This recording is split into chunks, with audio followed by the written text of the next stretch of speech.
Hello friends, welcome back to my YouTube channel. My name is Michelle Fondin and I'm the author of Twin Flame Romance, The Journey to Unconditional Love, available in paperback, Kindle, and Audible books. If you're new to my channel, welcome! Thank you for subscribing below. Click on that bell, scroll up to all for all notifications, and thank you for giving the video a thumbs up. I do readings. I do twin flame readings, romance readings, general readings, life path and purpose. You can book your reading at my website, fondinwellness.com. Today we are talking to divine feminines. And the topic is, how demanding have you been with your divine masculine twin flame? This topic came to me because of many of your questions and comments and concerns. And it came to me in particular because many of you out there as divine feminines have been wondering, what else can I do in order to get myself ready for reunion with my twin flame? And what else can I do to help influence my divine masculine twin flame to be able to come back to me? I know many of you have been doing your work. You've been doing your internal work, working on your internal wounds, working on your self-esteem, your self-confidence, perhaps getting rid of relationships in your life that are toxic.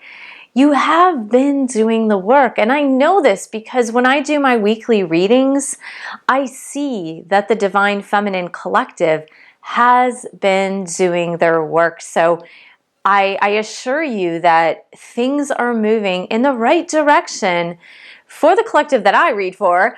And of course, everyone is at a different stage in the development of the twin flame trajectory. And the reason for that is because you may have awakened to the twin flame journey at a different time period than other people. There are some people that awoke to this journey 20 years ago, 10 years ago, 5 years ago, 6 years ago. And then there are some of you who just awakened to this twin flame journey like in January of 2020. So it's been fairly recent for you. And perhaps you met your twin flame prior to that, but when you had that aha moment that this indeed is a twin flame connection, that's when you had your awakening, so to speak, because you realized, wow, this is something totally different. This is something so out of the ordinary. And this is something that makes me feel like I'm a little bit crazy. And it's something that I can't generally talk about with other people who don't understand spiritual connections because it makes me sound like I'm crazy. And I assure you that that's one of the reasons why we have this community. That's one of the reasons why I do these videos for you and that I wrote the book, Twin Flame Romance, is to help you to understand the pathway to the journey and to help you to feel less crazy and more sane. And I know that in the beginning stages of the journey for me, even though I'm a very spiritual person and even though I'm extremely intuitive, it's still at times in the first 8 months of the journey made me feel that I was a little bit nutty. Like I was like, this can't be happening. This can't be going on. This doesn't make a lot of sense. And therefore I felt, and guided, but I felt that I needed to come to you guys online to build this community in order to help us all collectively just to understand what is normal, what's not normal, what is the trajectory of this pathway that twin flames are on. And while we may be at different mile markers on the pathway, we are all on a very similar pathway in order to get to our destination, which the destination, of course, is reunion with your twin for most of us in this collective. And that is only the beginning of the rest of the journey. So that is let's say that the reunion of the twin flames is like a mile marker. Let's say if you're running a marathon, it's mile 24 or perhaps even mile 26, but then you start a new marathon once you are in reunion with your twin flame. And that is the reason why we come into this with a lot of deep reflection as to what can I do? And a lot of times it comes almost in that phase of obsession as well as near desperation, because the panic that you feel, the obsession that you feel, the drive that you feel in order to make this happen, to come into reunion with your twin, often comes with you needing to heal a lot of your wounds, a lot of your insecurities, a lot of your shadow energy and dark side energy, if you will. And it's almost a call for you in a precipitous fashion to rebalance, to regain that balance. And therefore, many of you do come with these questions, like, how do I do this? How do I make this go faster? How do I improve the timeline? There's this act of service, but there's also this act of like near, like I said, desperation to make it happen. And the acts of service is because many of you want to be able to serve others in reunion with your twin, and really that is part and parcel of this whole journey. It's to be able to serve the world and be able to show the world what unconditional love and an unconditionally loving relationship actually looks like. So let's circle back to our topic at hand. And that topic at hand is, how demanding have you been with your divine masculine, divine feminines?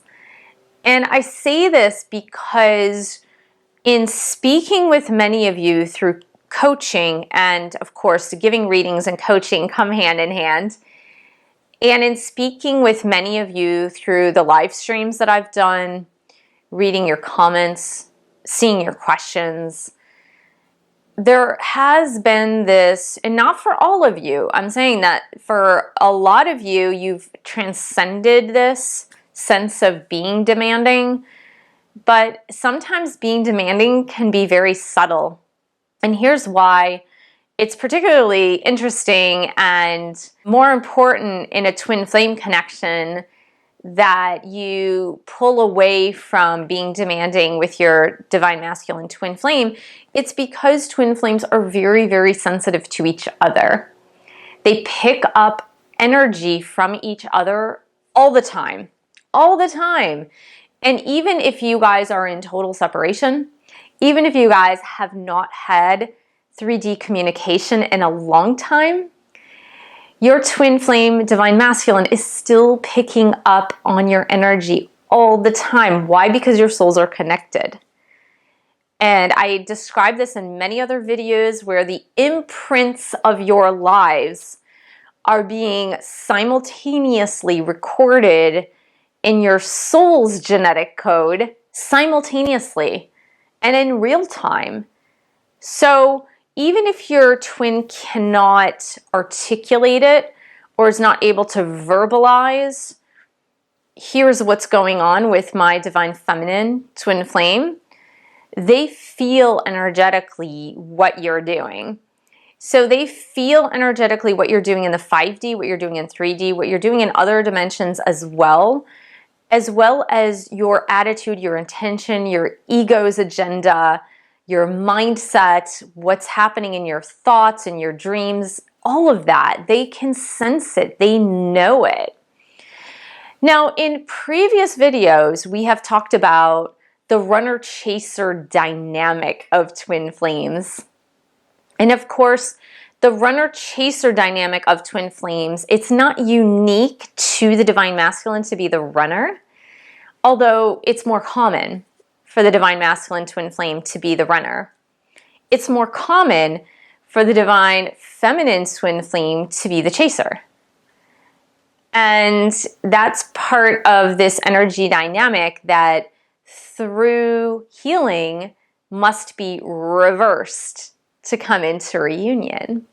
There must be more of that balance, right? It's talking about rebalancing and allowing the divine masculine to move into the divine masculine energy, whether your divine masculine is a male or female in gender.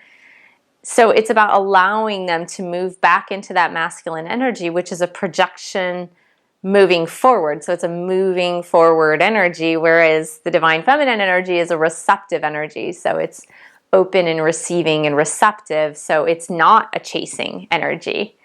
It's a receiving energy. So we've talked about that in previous videos, where divine feminine's job, if you will, to stay in that divine feminine energy a little bit more than the divine masculine, because we both possess both in this dynamic, but we want divine feminine to ease back into her divine feminine energy so that her divine masculine can move more into his divine masculine energy. And when you are demanding as the divine feminine in any way, shape, or form, you are moving into that chasing energy. You're moving into that push energy. And the problem with that is it's going to keep your divine masculine away, because they are feeling the pressure of being pushed. And they don't want that, because for their own healing, they need to feel the freedom to move toward the divine feminine without having the pressure of being pushed. So those demands put the push on the relationship. And even if you are communicating with your divine masculine in the 5D, so one of the exercises that I do suggest in many of my videos and in my book is to journal to your divine masculine twin flame, to write it down, to have meditations in which perhaps you are speaking with your divine masculine and having conversations with your divine masculine in the 5D. Journaling, affirmations, conversations, all of that. And those are really special, and it's a very special connection that is pretty unique to twin flames. I mean, it can happen in other relationships as well that are very soul connected, but this one tends to be stronger, and it's very, very special to this twin flame connection. And when you are in that space of 5D communication with your twin, and when you are journaling to your twin and writing those letters, even if you're not giving it to them in the 3D,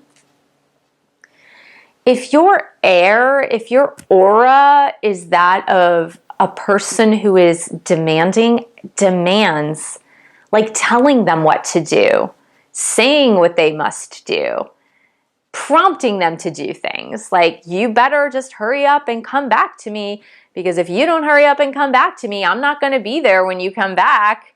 Or you better just correct those problems and that you have, you just better do it. Come on, you got to do it quick. Why are you taking so long?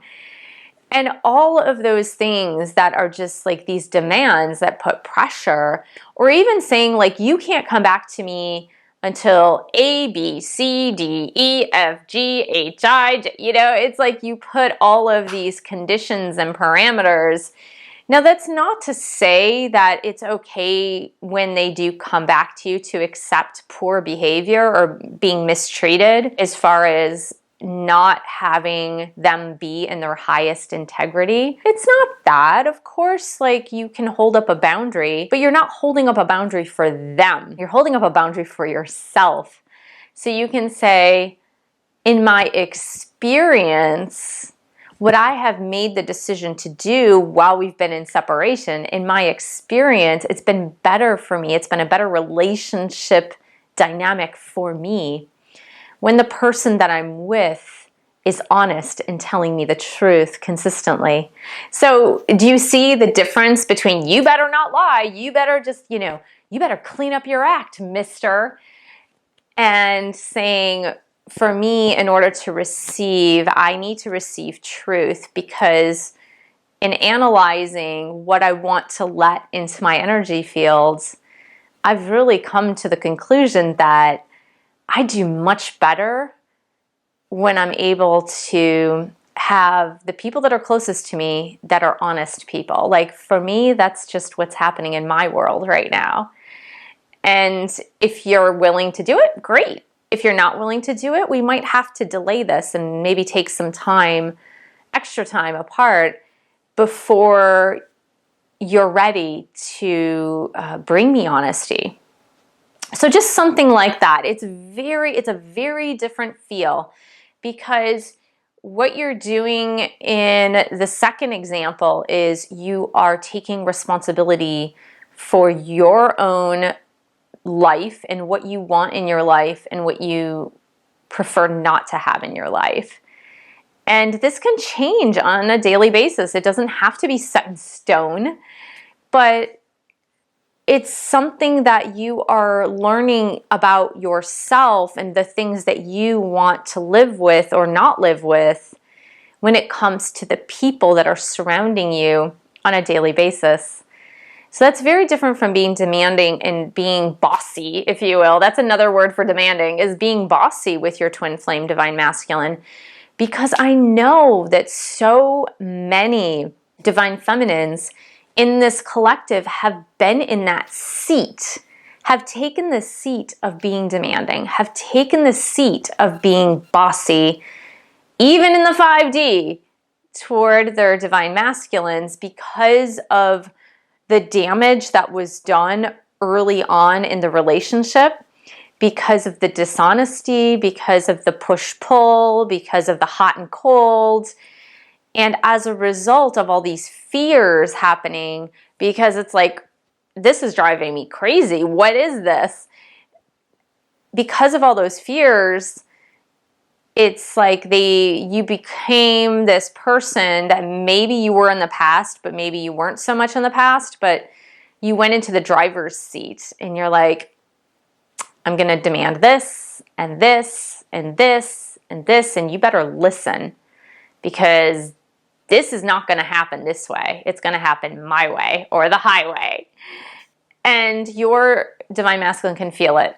So rest assured, if you are communicating that verbally or non-verbally, your divine masculine is picking up on it and perceiving it. If you are communicating that on any level, even in your attitude, you don't even have to be communicating it. You don't even have to be journaling it or talking to them in the 5D or 3D. It's just your attitude. If your attitude toward your divine masculine is one of being demanding, rest assured that is pushing them away. Rest assured. Now own up instead to what you desire in your life, what you desire. So make a list of the qualities that you desire. Make a list of the things that you're willing to tolerate into your life versus things that you want to just keep away from your life. Make a list of those traits. So let's just say, for example, a silly example, but perhaps one that's very important to you as it's important to me, but saying like, I don't want somebody in my inner circle who smokes cigarettes. Instead of portraying, for example, to your divine masculine, like, you better stop smoking cigarettes before you come back to me. You better just, get rid of that habit. It's more about you putting on your list the people that I have in my inner circle, which includes, for example, my family members, my close friends, my boyfriend, girlfriend, spouse, whatever. For those people that are in my inner circle closest to me, I prefer that they not be smokers. And that is what I'm willing to accept into my inner circle. If they're smokers, I'm going to keep them outside of my inner circle and just not spend time with them or spend the minimal amount of time with them, because that is one of my big preferences. And again, that is you taking responsibility for you. You taking responsibility for your life. And if your divine masculine is a smoker, in this example, if your divine masculine is a smoker and they come back to you while they're still smoking, You can say, well, I really care about you, but while we were apart, I really got serious about what I'm willing to accept into my inner circle, into my life, for my health, my life, my well-being, the well-being of my children, whatever it is. And say, well, okay, so for me, having someone who's a smoker near me is just, it's not working for me. And you can even say, like, I love you, I care about you. If that's something that you want to entertain, is to not being a smoker, then, when you're ready to do that, then we can revisit this. But for now, that's just not something that is working for me. And I'm sorry, but that's just what my life needs to look like right now. That's one way you could go about it. Again, like I said, it's not an example that's for everyone, but you can fill in the blank with whatever you want to fill it in with, and then you let it go. That's the thing, you let it go. You're not taking responsibility for their smoking or not smoking. You're not taking responsibility for their behaviors. You're not taking responsibility for how they do it, why they do it, the reasons they do it. You're not responsible for any of that. You're just responsible for your own behavior, your own life, and what you're willing to accept into your life. That's all you're responsible for. What anybody else does, including your divine masculine, that's up to them. Those are the choices that they're making. So it's really important that in backing up from being a demanding or bossy person when it comes to your divine masculine in any way, shape, or form, you're just learning to take more responsibility for yourself and for your life and for where you want to be in your life. And that's an easier way than sitting in the driver's seat with your arms crossed, fingers pointed, metaphorically or realistically, what they should be doing. So I hope this helps. I know it's just one step in the right direction toward not doing the chasing, not doing the pursuing, not doing the grasping, and then not scaring them away because you're being so demanding. And then energetically, what happens is you're actually pulling back because you're looking in the mirror back at yourself more, and that automatically is going to pull back your energy. And it's going to make them come towards you in a better way where they feel more compelled to come towards you because they're not being pushed or pressured by that energy. So thank you so much for joining me. Thank you for subscribing to my channel below. Click on that bell, scroll up to all for all notifications. And thank you for giving the video a thumbs up. Thank you for sharing this video with other twin flames. And thank you so much for supporting this YouTube channel. You can buy a book or 2 or 3. You can also pledge your support on Patreon. We do a private party podcast every single month on Patreon for patrons only. www.patreon.com/Michelle S. Fondin. And I will see you in the next video.